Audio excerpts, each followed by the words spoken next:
What the hell is a singleton class in Ruby? And more generally, how does Ruby find the right method to invoke? Let's find out. Okay, let's start easy.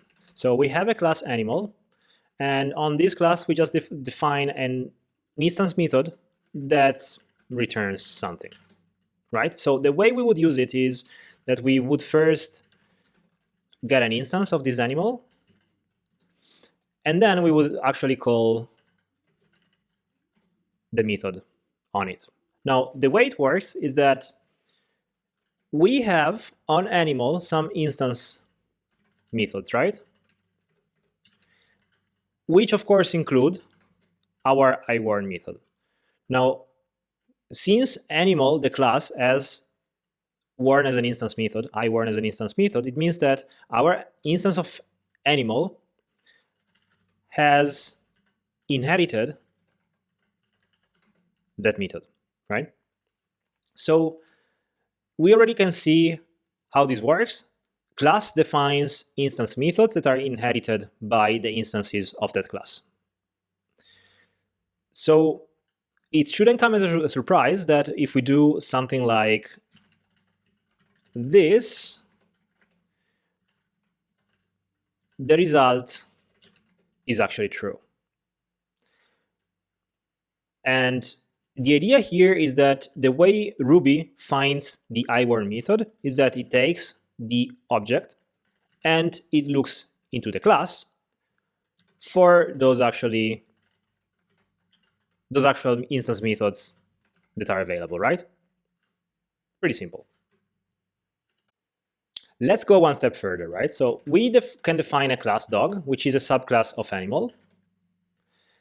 And then we can use it the usual way. We get an instance of dog, and then on dog we can call iWarn. How does Ruby find iWarn now? So it finds it, first of all, because there's a method iWarn on the dog instance, and it's there because the class has an instance method that is iWarn, and it's there because animal has an instance method that is iWarn. So the way it works is that Ruby first looks into the class for that method. If it doesn't find it, it goes to the superclass. And the class of the superclass of dog is animal. So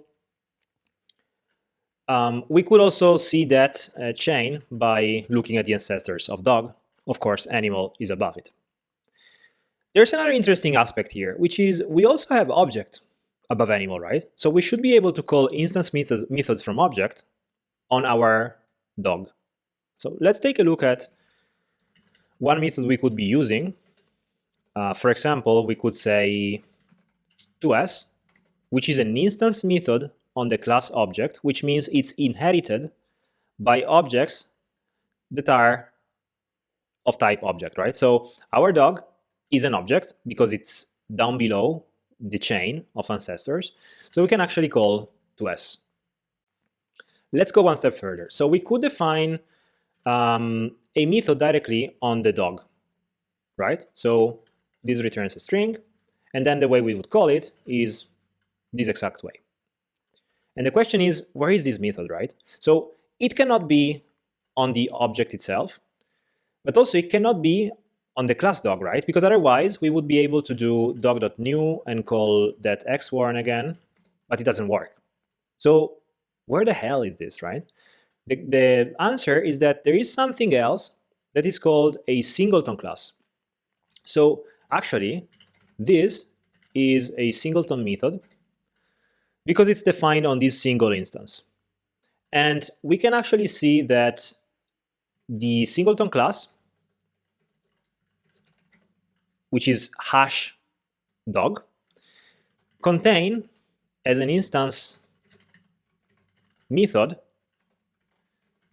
the xwarn. What did I do here? The xwarn method, right? So since it's an instance method on the singleton class of dog, dog inherits it, and so it can call it. And actually, this also explains how methods work when you pass false to it, it only shows you the singleton methods. So we need to review a bit the way Ruby looks for methods, right? So before I told you it goes into the class and then up the ancestors chain. It's not really true. The way it works is that it gets into the real class, which is either the singleton class or the class. But first of all, the singleton class. And then it goes up the ancestor chain, right? So the interesting thing is that we have the singleton class, and the superclass, when it starts going up the chain, is actually dog. So this all still works, with the exception that the first lookup is into the singleton class. Let's do one more. So let's say we define an animal, a class method, and we call it cwarn, which returns a string whatever. And then, of course, we can call it this way. But if you think about it, it's not so different than calling xwarn on a dog.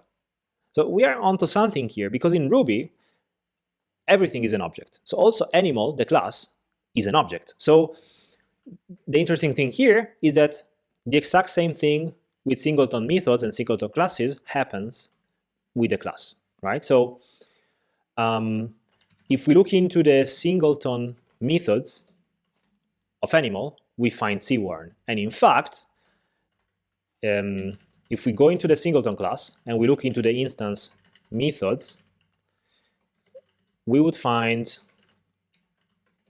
that cwarn sits on the singleton class of the animal class. So this works exactly as for the dog example. Now, you may know that actually we could have defined the class method by using this syntax here, right? Maybe let's change the implementation a bit so we can see that it works. And now we can call animal.cwarn, and we get the new one, right? But the question here is, what the hell is this one? It's pretty simple. The idea here is we are opening the singleton class of self, which is animal. So we're putting into the singleton class of animal cwarn as an instance method, which means it becomes a method on the animal object itself. And for the same reason, we could also have done the same with dog. So we open the singleton class of dog, we define xwarn, and then when we call xwarn, dog, we get the new one. So to recap everything, the way it works is that when we call something on an object, the first place Ruby looks into for the method is the singleton class, which is in this case would be hash dog. Then, if it doesn't find it there, it goes into the superclass, which in this case is the class dog. If it doesn't find it there, it goes into the superclass, which is the class animal. If it doesn't find it there, it goes into object, so on and so forth.